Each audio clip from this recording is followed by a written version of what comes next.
RC edtech channel এবং হুসেনস টিউটোরিয়ালের পক্ষ থেকে আমার সকল ছাত্রছাত্রীদের আরেকবার স্বাগত জানাচ্ছি। আজকে আমরা আলোচনা করব দশম শ্রেণীর প্রথম গল্প জ্ঞানচক্ষু নিয়ে, যা লেখিকা হলেন আশাপূর্ণা দেবী। এই গল্পটি তোমাদের সামনে আজকে খুবই সহজ সরলভাবে উপস্থাপন করব। আর এই উপস্থাপনা যদি তোমরা ভালো করে আজকে দেখে থাকো, আমার বিশ্বাস তোমরা যে কোনো প্রশ্ন এই গল্প থেকে আসুক না কেন তোমরা অনায়াসে পরীক্ষা লিখে আসতে পারবে। কারণ গল্পের মূল বিষয়বস্তু তোমাদের কাছে যদি ক্লিয়ার থাকে, তাহলে যে কোনো প্রশ্নই আসুক না কেন, যেখান থেকেই আসুক না কেন, তোমরা সহজেই কিন্তু লিখে আসতে পারবে। তাই সময় নষ্ট না করে চলো আমরা গল্পের মূল বিষয়বস্তুতে চলে যাই।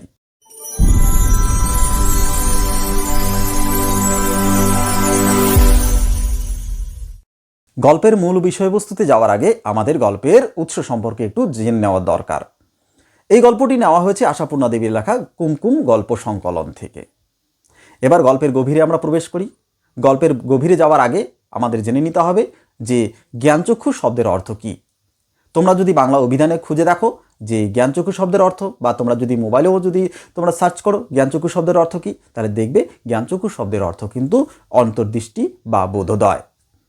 এবার অন্তর্দৃষ্টি বা বোধোদয় এটাকে যদি আমরা সহজ ভাষায় বলি, তাহলে আমাদের বুঝতে হবে যে কোনো একটা বিষয়বস্তুর প্রতি যদি আমাদের ভুল ধারণা থাকে, কিন্তু পরবর্তীকালে সেই ভুল ধারণা যদি আমাদের ভেঙে যায়, তখন সেটাকে বলা হয় বোধোদয় বা অন্তর্দৃষ্টি। নিশ্চয়ই বোঝা গেছে জ্ঞানচক্ষু শব্দের অর্থ। এবার আমাদের যেতে হবে মূল বিষয়বস্তুতে। জ্ঞানচক্ষু গল্পের প্রধান কেন্দ্রীয় চরিত্র হলো তপন, একটা কিশোর, যার বয়স কমপক্ষে 8 থেকে 10 বছরের মধ্যে, হয়তো সে 7 বা 8-এ পড়তে পারে। এই তপনকে ঘিরে কিন্তু পুরো গল্প আবর্তিত হয়েছে, অর্থাৎ এক কথা বলতে গেলে এই গল্পের কেন্দ্রীয় চরিত্রই হলো তপন। তপন কোনো একদিন তার মামার বাড়িতে আসে মাসির বিয়ে উপলক্ষে। এর আগে তপন ছোটবেলার থেকেই তার একটা নেশা ছিল যে সে গল্প পড়া। সে রাশি রাশি গল্প পড়েছে। ছোটোর থেকে তার একটা স্বভাব, সবারই এক একটা স্বভাব থাকে। তো যেমন কারো লেখার অভ্যাস থাকে, কারো গল্প পড়ার অভ্যাস থাকে, কারো ক্রিকেট খেলার অভ্যাস থাকে। তো এই তপনের ছোটবেলা থেকে অভ্যাস ছিল যে গল্প পড়া। কিন্তু এই গল্পের যে লেখক, যে সাধারণ মানুষ, আমাদের মতোই কাঁচা মাংসের মানুষ, এটাই কিন্তু তপন এতদিন ধরে জানতো না। তপনের ধারণা ছিল লেখকরা হয়তো ভিন গ্রহের বাসিন্দা। কিন্তু যখন মামার বাড়িতে বিয়ের উপলক্ষে আসলো এবং মামার বাড়িতে বিয়ের উপলক্ষে এসে সে জানতে পারলো তার সদ্য বিবাহিত হওয়া ছোট মাসির বর একজন লেখক এবং তার লেখা গল্প ছাপানো হয়।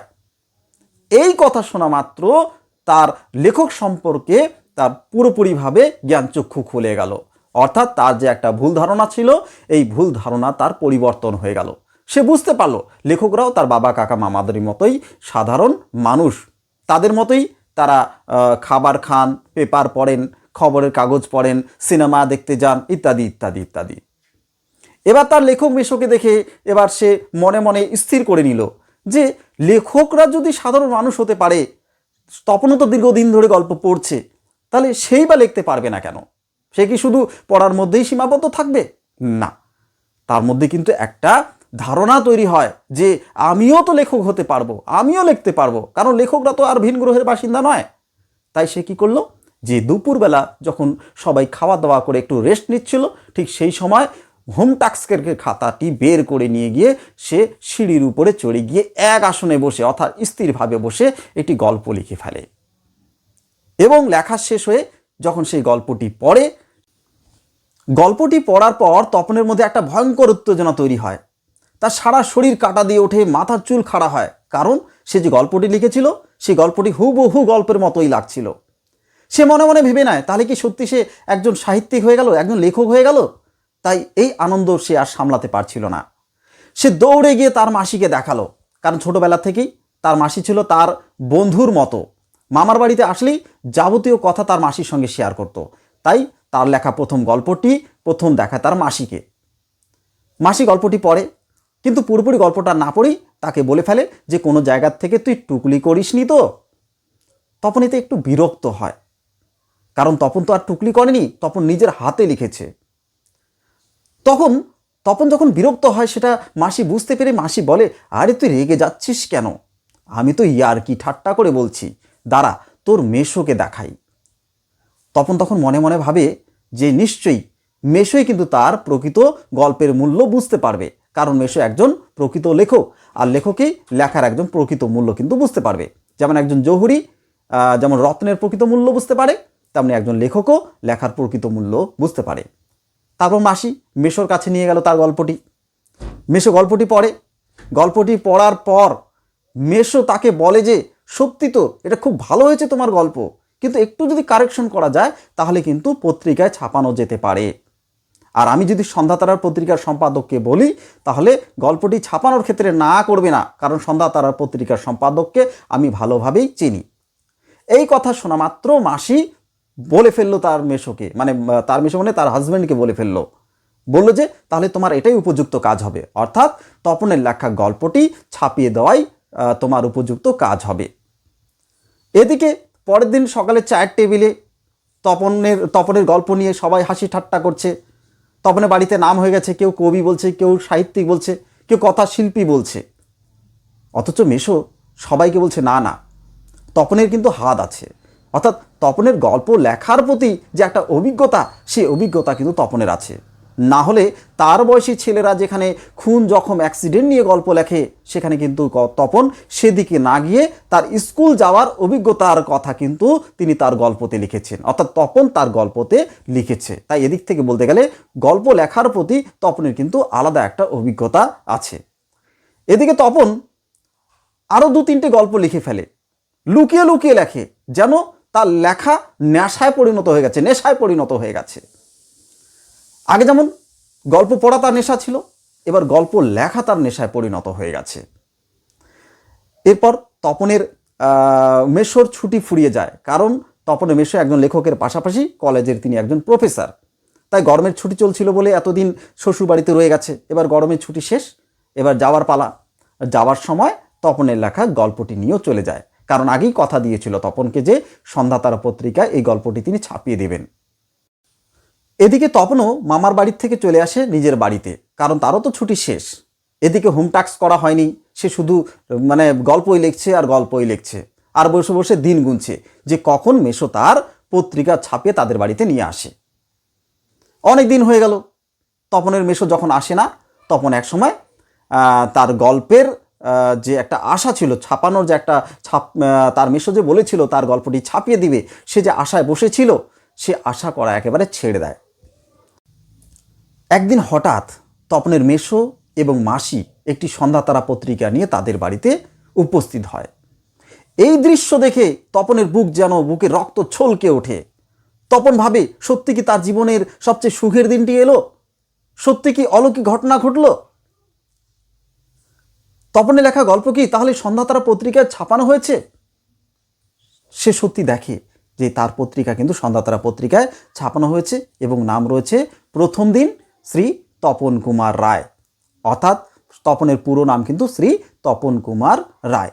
এই তপন কুমার রায় নামেই কিন্তু সন্ধ্যাতারা পত্রিকায় তার গল্পটি ছাপানো হয়েছিল এবং তার গল্পের নাম দেওয়া হয়েছিল প্রথম দিন।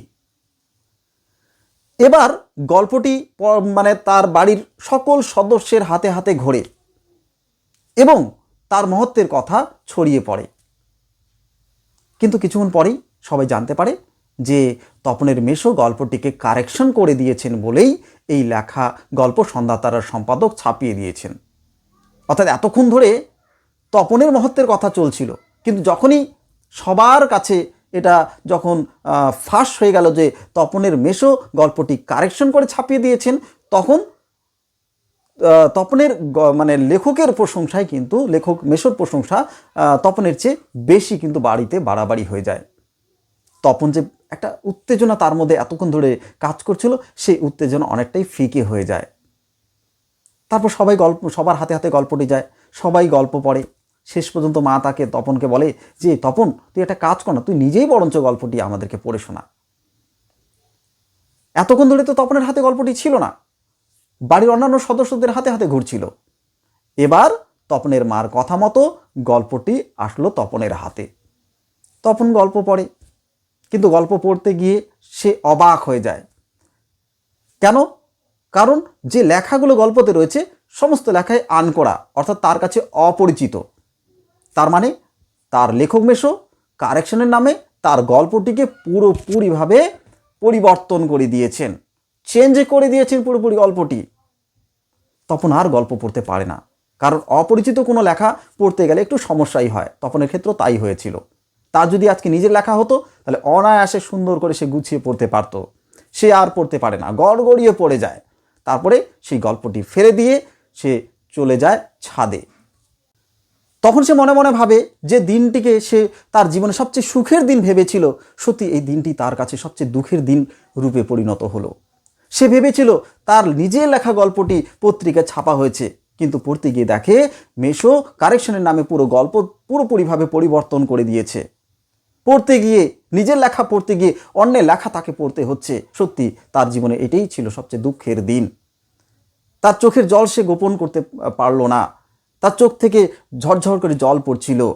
সে কলার তুলে চোখের জল মুছতে শুরু করলো এবং মুছতে মুছতে সে একটা সংকল্প করলো যে আর কোনো দিন যদি সে গল্প লেখে তাহলে কিন্তু নিজেই সম্পাদকের কাছে ছাপাতে দিবে, আর কারোর উপর সে ডিপেন্ড থাকবে না। এতে সম্পাদক ছাপাবে ছাপাক, না ছাপাবে না ছাপাক, এতে কিন্তু তার কোনো যায় আসে না। তার কাঁচা হাতের লেখা, এতে সম্পাদক যদি ছাপাতে চায় তাহলে ছাপাবেন, আর যদি উনি বলেন যে না আমি ছাপাবো না, তিনি ছাপাবেন না। তবুও যাতে তপনকে পরবর্তীকালে শুনতে না হয় যে অমুক তার গল্প ছাপিয়ে দিয়েছে। অর্থাৎ এদিক থেকে যদি আমরা দেখি, প্রথমবার লেখক সম্পর্কে তপনের যে জ্ঞানচক্ষু খুলেছিল, এই জ্ঞানচক্ষুর উন্মোচন হলো কিন্তু গল্পের শেষে। অর্থাৎ তপন ভেবেছিল যে তপনের মেশোর দ্বারাই তার গল্পটি পুরোপুরিভাবে ছাপানো হবে, কারণ তার মেশো একজন লেখক, লেখকই হয়তো তার গল্পটি ছাপিয়ে দিতে পারে। কিন্তু এটা তার ভুল ধারণা ছিল। কিন্তু যখন সে তার গল্পটি দেখলো, সে দেখলো যে তার পুরোপুরি গল্প পরিবর্তন হয়ে গেছে। তাই এই ভুল ধারণার থেকে তার একটা শিক্ষা হলো। কি শিক্ষা হলো? যে এবার থেকে যদি কোনোদিন সে গল্প লেখে, সেই গল্প নিজেই সম্পাদকের কাছে দিয়ে আসবেন। এতে সম্পাদক ছাপালে ছাপাবেন, না হলে ছাপাবেন না, এতে তার কোনো যায় আসে না। তাহলে এই গল্প থেকে কি আমরা শিখলাম? কি জ্ঞানচক্ষু খুললো? তপনের অর্থাৎ তপনের জ্ঞানচক্ষু উন্মোচন হলো কিন্তু গল্পের পুরোপুরি শেষে। যদি পরীক্ষায় তোমাদের আসে তপনের জ্ঞানচক্ষু উন্মোচনের কাহিনী, তাহলে প্রথম অংশ তো তার লেখক সম্পর্কে জ্ঞানচক্ষু উন্মোচনের ঘটনা তো আমাদের বলতেই হবে, কিন্তু গল্পের শেষে কিন্তু তার জ্ঞানচক্ষু উন্মোচন হলে এই অংশটুকু কিন্তু আমাদের লিখতে হবে, নাহলে কিন্তু উত্তর পুরোপুরিভাবে সম্পূর্ণ হবে না। তাই এই গল্পের নামকরণও করা হয়েছে জ্ঞানচক্ষু। আশা করি গল্পটি তোমাদের কাছে একেবারে পরিষ্কার হয়ে গেছে। যেখান থেকে প্রশ্ন আসুক না কেন, এবার নিশ্চয়ই তোমাদের উত্তর করতে কোনো সমস্যা হবে না। শেষে সবার কাছে আমার অনুরোধ, তোমরা এখনও যারা এই চ্যানেলটিকে সাবস্ক্রাইব করোনি, তোমরা সাবস্ক্রাইব করবে, বন্ধুদের মধ্যে বেশি বেশি করে শেয়ার করবে, যাতে তোমাদের সকল বন্ধুর কাছে আমার এই ভিডিওটি চলে যায়। এছাড়া ফেসবুকে যদি কেউ ফলো তোমরা করে না থাকো তাহলে ফলো করবে, কারণ এই ভিডিওটি আমি ফেসবুকেও দিয়ে থাকবো। আশা করি তোমরা মোটামুটি গল্প বুঝে গেছো, আর আরও নতুন নতুন গল্প পেতে তোমরা নিয়মিত আমার এই চ্যানেলটি ফলো করে থাকবে।